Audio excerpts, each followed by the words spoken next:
Would we call this a tutorial? I guess it depends on whether it works or not.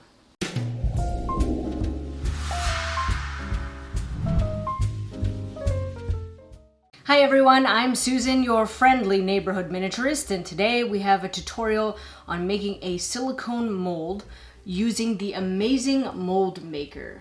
Before we jump right in, I did want to mention that I do consider this to be an intermediate level tutorial, but no worries, I'll be doing more beginner level tutorials very soon. This is going to be a combination of knowledge from the directions for the Amazing Mold Maker and also from an online course that I took with David Neat. I sculpted a couple of mannequin bodies out of Super Sculpey. My plan is to have these so that I can put miniature sweaters on them, change them into mannequins with, a stand, and use them to display miniature sweaters, miniature bags, that kind of thing. Instead of sculpting new ones every single time I want a mannequin, I thought I would make molds, and then I can cast them in resin and make as many as I want. The plan is to use the cardboard and I will glue it together and have the model in the middle, and then this will become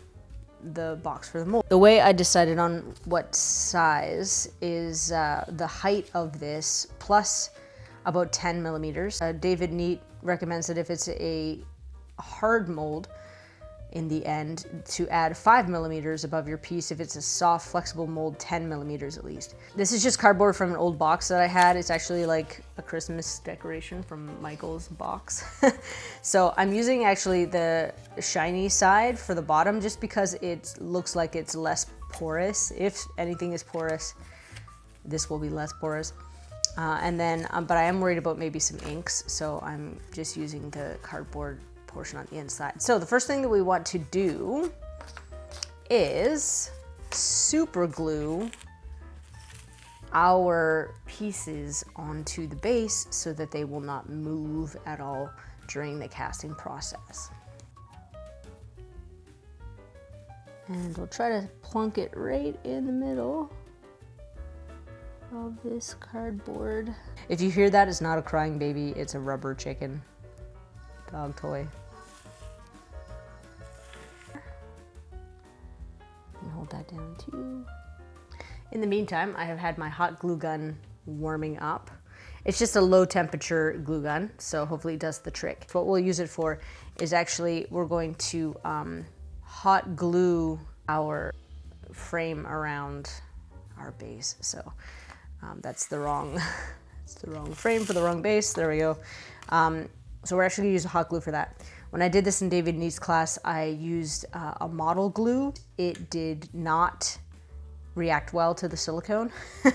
The mold material never did dry. It was swampy and goopy like forever. Maybe I'll insert a picture and show you what happened, but yeah, so it's not the best. So I already sort of figured out how big around I want this to be. I kind of just ran a pencil line on it, so I kind of marked where I want that to overlap. So I think what I will do is just run some glue to start with down the side here, and then just get it into a circle shape first. And put another line, keep that tab flat. Before I even made it in, you can see that I actually kind of used the corrugated to help. Like I kind of went through and just sort of bent it like this in order to get this kind of curved naturally area. And you do want to, when you cut your cardboard walls, cut it so that the corrugated pieces are long ways. It helps with this, giving strength to the walls of your mold. Okay, I'm gonna try to go quick around the edge with the glue. Slap that down. Like that. That looks pretty good actually. That was pretty slick. I like that. Now, because I may not have got an even spread all along the bottom of that, what I am gonna do is I will go around the outside, I think, and put a little bit more glue, just sort of like caulking style, along the bottom of this, because we don't want the silicone mold materials to just kind of seep out. There's a few precautions that we can take for that. This is one of them. The other I will show in a minute. All right, so same thing. I'm gonna glue this into a circle first. You notice how when I overlapped these to glue them, I did set it down on the table just so that I know that the bottom is gonna be flush. The paper instructions that come with the Amazing Mold Maker does suggest that you leave about a 1/2 inch to a 1/4 inch to a 1/2 inch around the sides of your mold. So I'm leaving about that. And we'll go around the outside again. And you could kind of, like I am, kind of holding it up to the light and taking a look to see if there's any maybe holes that need to be patched. One of the first things I want to do before we do some more protective measures on the inside of this to keep the silicone from sticking too bad to the cardboard is figuring out how much of the Amazing Mold Maker we're gonna need. There's a way to calculate like 1 milliliter per square centimeter or something. Like there's a mathematical way to do that. My math is not very good. The other possibility, which they give you in this, is to pour dry rice into your molds and then pour the rice into a measuring cup, and then you'll see kind of how much volume you need. And to me, that sounds pretty simple. That's it. There's no math really involved in that. So we're gonna try that. I have some minute rice. I'll pour it in. We'll see how this works.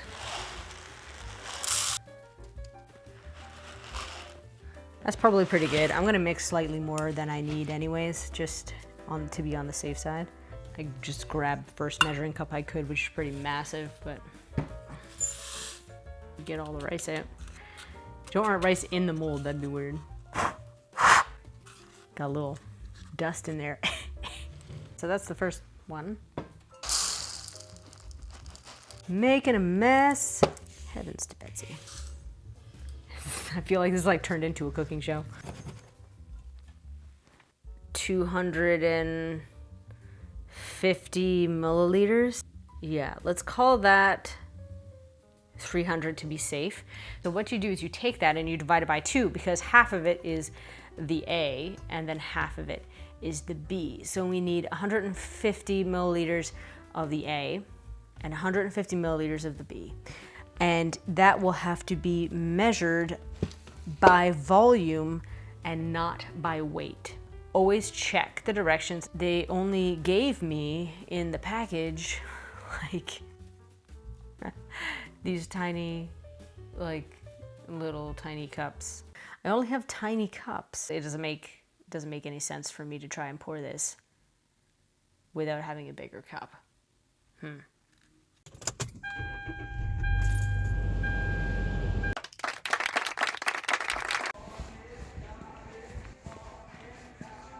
Okay, so we got some big cups, 950 milliliters. Ooh, or 240. You know what? I think we're gonna have to go with this size. Yeah, that'll do. We have our ginormous, big, fancy cup. And this is the stir stick that came with the kit.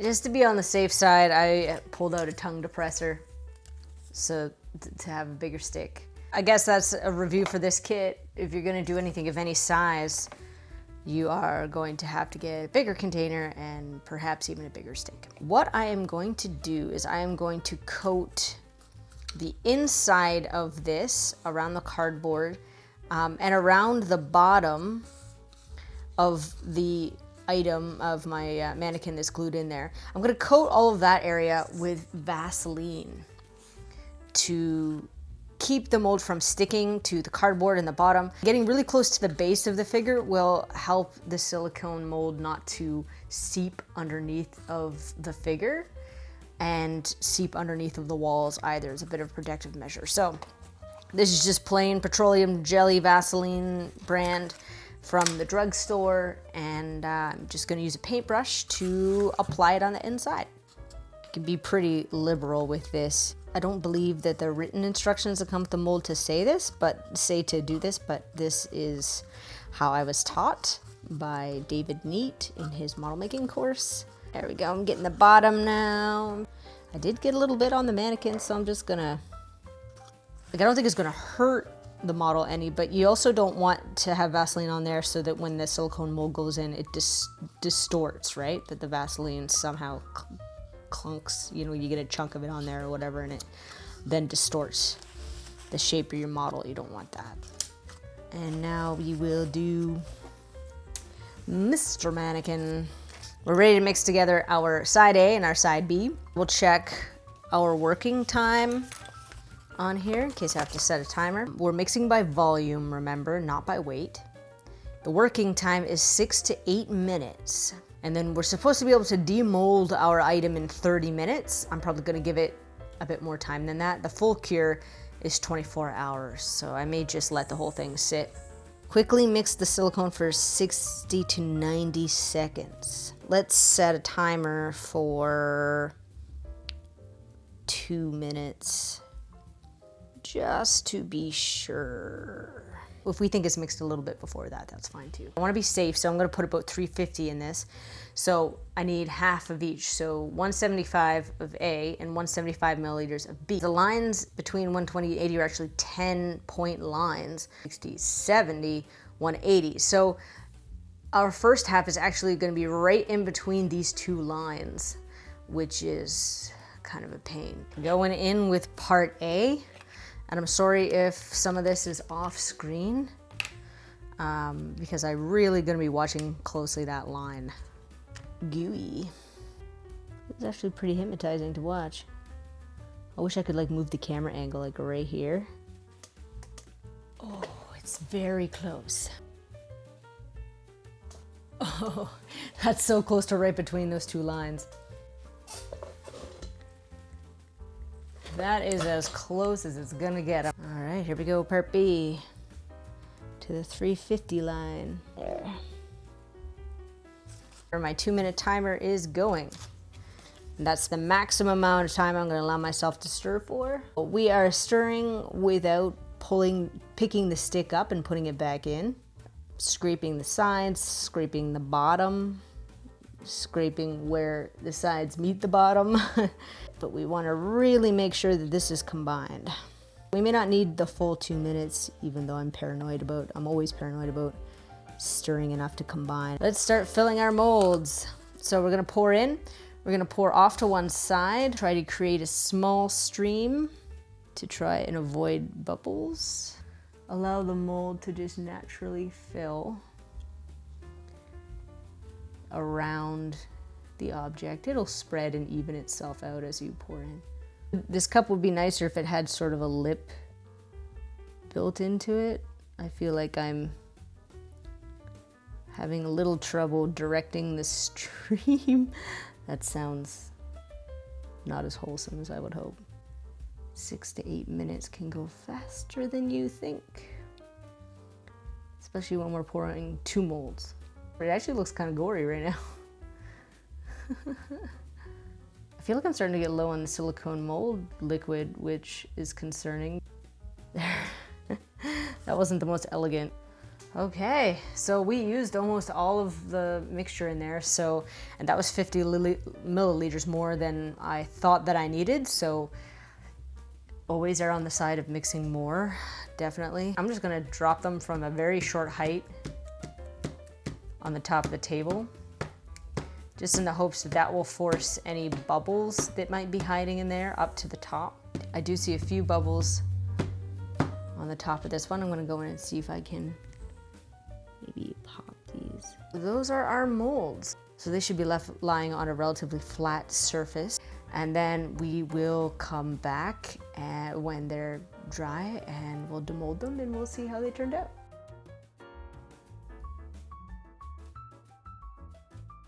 Okay, so it hasn't quite been 24 hours, but I did leave it to set overnight.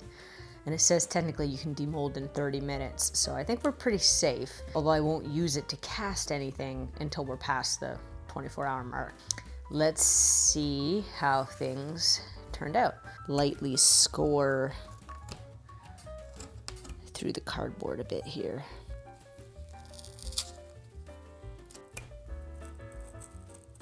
feel the Vaseline still on the side of the cardboard. A little bit kind of oozing out along the side there. That's not a problem. All right, I have most of the cardboard cut off. Ooh, it's a little slimy from the Vaseline. I'm gonna see if I can loosely, oh. All right, so the cardboard came right off the bottom. You can see that my figure is still in there, so I'm gonna try to just pry this a little bit. So I sort of pulled this away enough to tell which side is the front. So this is the front. So if I'm gonna have a seam, I'll want it to be on the back of the mannequin. So I'm gonna cut down a little bit. I feel like I'm doing surgery. Having trouble getting a grip on the mannequin. Oh, almost. There we go. You can see how I scratched the back of this a little bit because I was cutting as close as I could with the mold, but don't know if you can see that very well. So I did have to cut down a fair ways because of the shoulders. So when I fill this mold again, I'm going to want to make sure that this is lined up as exactly as I can and that there's pressure around the outside with an elastic band or like a hair elastic or something like this to hold it together. And we may end up with just a slight seam on the back side of the mannequin, but otherwise it should be okay. Well, that came off a lot easier than the other one. Weird. You see how there was a little bit of leakage around the edge, like underneath, seeped underneath, so I maybe didn't get the Vaseline quite as underneath, or the bottom of this wasn't quite as flush as I was hoping. So what I will do is, while the model is still in here, I'm gonna kind of carve around the edge of the model. I can feel it with where my blade is, and I'm just gonna try and tidy that opening up. Because this is the male torso, it may be harder for me to figure out which side is the front and which side is the back.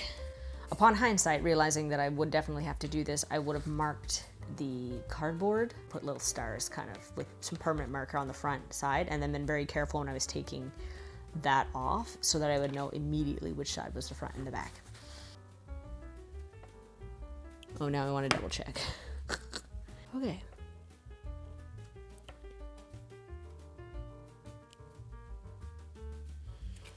Oh, see, my cut has not been as clean, and I've ended up with a bit of a gap here. At least it's not right against the model. Hopefully that'll be okay. It's right near the top here. Ideally, a blade like this would be better, but mine's not very sharp. But a very sharp blade like this, you don't have to take really multiple passes and risk ending up with an uneven cut, but I didn't think ahead again.